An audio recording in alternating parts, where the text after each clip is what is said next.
जिसको संधि समझ में आ गई हो तो उसका जो आईक्यू लेवल है अर्थात बुद्धि लब्धि उसका कम से कम 120 प्लस है। भर्ती होने के लिए 110 आईक्यू लेवल चाहिए।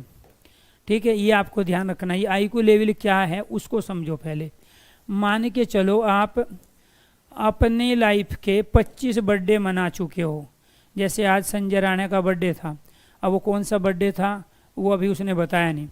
आप 25 साल के हो चुके हो, 25 बर्थडे आपने मनाए, लेकिन आप में से बहुत सारे बच्चों की जो बुद्धि फंक्शन कर रही है वो अभी 15 साल वाले बच्चे की कर रहे हैं।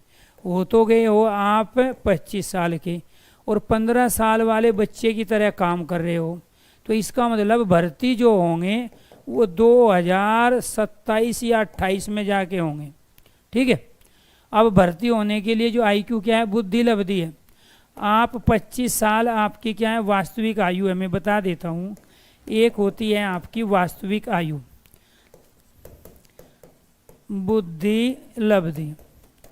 ठीक है, ये फैक्ट है, ये आपको ध्यान रखना है। बुद्धि लब्धि क्या है, बुद्धि लब्धि बराबर होता है मानसिक आयु, मानसिक आयु, ठीक है, बटे वास्तविक आयु। वास्तविक आयु का मतलब क्या हुआ, जो आप बर्थडे मना चुके हो।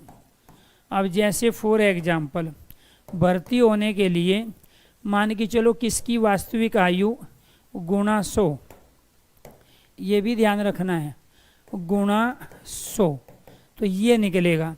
अब मान के चलो भर्ती होने के लिए जो मैंने बताया है आपकी जो वास्तविक आयु है वो 25 साल है, तो कम से कम 26 साल वाले बच्चे का आपका अगर लेवल है तो इसका मतलब होता है सरकारी नौकरी। इसका मतलब क्या होता है, सरकारी नौकरी। लेकिन आप में से ज़्यादातर बच्चों की स्थिति क्या है, आपका आईक्यू लेवल क्या है, 25 साल आपकी एज है, तो आप मुश्किल से यहाँ 20 साल वाले बच्चे का फंक्शन कर रहे हैं।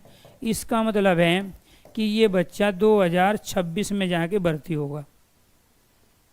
मैं गलत नहीं कह रहा हूँ।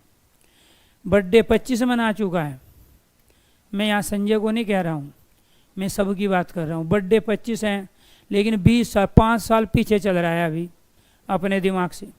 ठीक है, तो 20 साल वाले बच्चे का फंक्शन कर रहा है, तो नौकरी कब लगेगी, सरकारी नौकरी 2026। पढ़ाई तो कर रहा है वो 23-24 में, लेकिन नौकरी 26 में लगेगी जाके।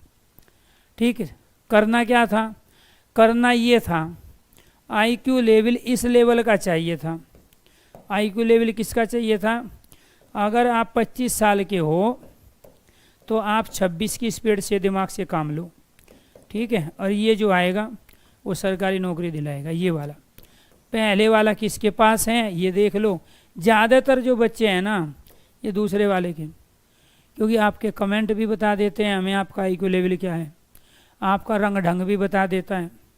आप सुबह से शाम तक जिन बच्चों के, हाँ संजय कितने साल का हो गया भाई, ठीक है, तो राणा जी से बात करो भाई एक बार, ठीक, उससे पूछो, उसका भी आईक्यू लेवल निकाल देंगे उसी के बर्थडे पे।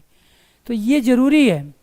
अब मैंने ये चीज़ क्यों रखी, ये मैं नहीं कह रहा हूँ, ये तमाम साइकोलॉजिस्ट बोल चुके हैं, तमाम वैज्ञानिक बोल चुके हैं कि दुनिया में सबसे डिफ़िकल्ट लैंग्वेज होती है अर्थात भाषा। भाषा में सबसे डिफ़िकल्ट उसका व्याकरण ग्रामर होता है, और ग्रामर में सबसे डिफ़िकल्ट टॉपिक संधि होता है। तो जिसने संधि समझ लिया, संधि के क्वेश्चन सही कर लिए, वो MBA करे, BTech करे, MCA करे, इंजीनियर बने, डॉक्टर बने, साइंटिस्ट बने, वो अमेरिका चला जाए, इसका मतलब वो अपने को प्रूव कर चुका है। तो संधि वाला कॉन्सेप्ट जिसकी समझ में आ गया तो ये सच्चाई है कि उसका आईक्यू लेवल वास्तव में 120 के आसपास है।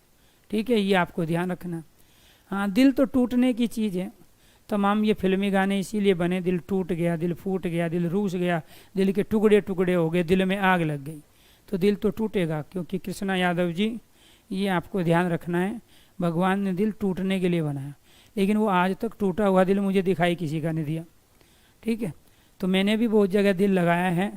ठीक है, मैंने भी सोचा कि शायद टूट गया होगा इनका। वो 1 महीने तक तो एहसास था हाँ कि टूटा है, फिर 1 महीने बाद जब मिले पता चला और ज़्यादा मजबूत है। ठीक है, कोविड के दौरान